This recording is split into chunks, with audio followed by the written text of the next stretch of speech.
What is compound interest?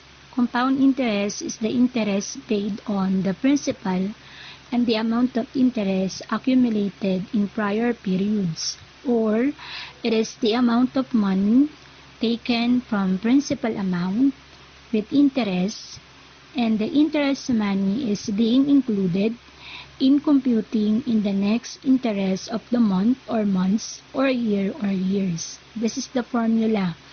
A is equal to P times 1 plus R raised to T. So P stands for principal amount, R for rate, and then T for time. So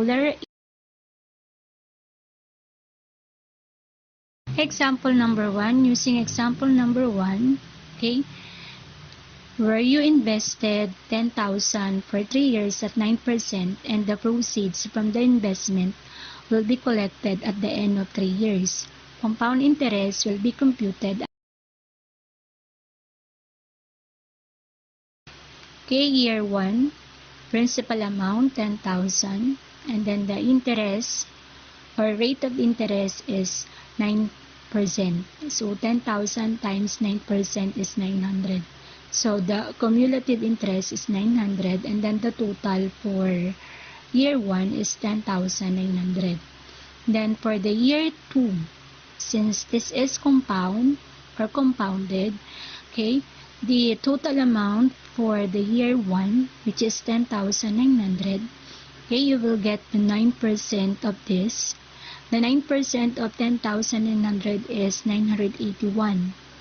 And then add the cumulative interest of year 1, and then the interest of year 2, which is 981. So the cumulative interest for year 2 is 1,881, and then the total is 11,881.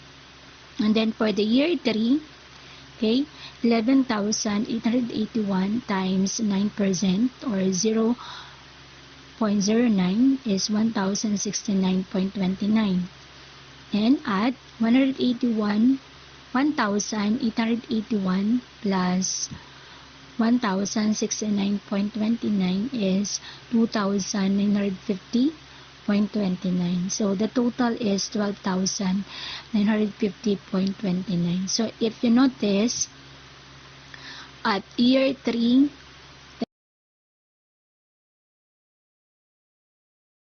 okay, another example, Paul borrowed 1,000 with an interest rate of 10% compounded monthly, which he borrowed from cooperative. Compute how much he will pay in 4 months. These are the computation for example number 2. Paul borrowed 10,000 with an interest rate of 10% compounded monthly, which he borrowed from cooperative. Then compute how much he will pay in 4 months and in 1 year. So for 4 months, this is the formula. A, amount value or future value, which is FV, is equal to P, principal amount, times 1 plus rate of interest raised to T or time. So the principal amount is 1,000, and then the rate of interest is 10%. So convert the 10% to decimal. 1 plus 0.1 is 1.1. According to the rules of MDAS, we need to compute first the exponent. So 1.1 raised to 4 is 1.4641. So 1,000 times 1.4641 is 1,464.1. So 1,464.1 is the amount value or future value. And then for 1 year, okay, so the time of payment is 12 months. So same, 1.1 raised to 12 is 3.14 1,000 times 3.14 is 3,138.43. Now, for you to get the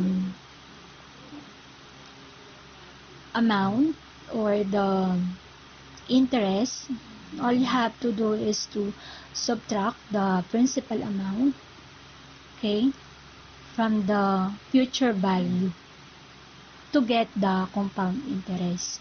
So the principal amount is 1,000, okay, and then the future value is 1,464.1. So 464.1 is the compound interest for 4 months. And then for 1 year, so 3,138.43 minus 1,000 is 2,000. Okay, to check your understanding about compound interest, answer activity number 1, example number 3. Maricel deposited 40,000 with an interest rate of 12% compounded yearly. What is the amount of money after 5 years? Again, submit your answers in our Google Classroom.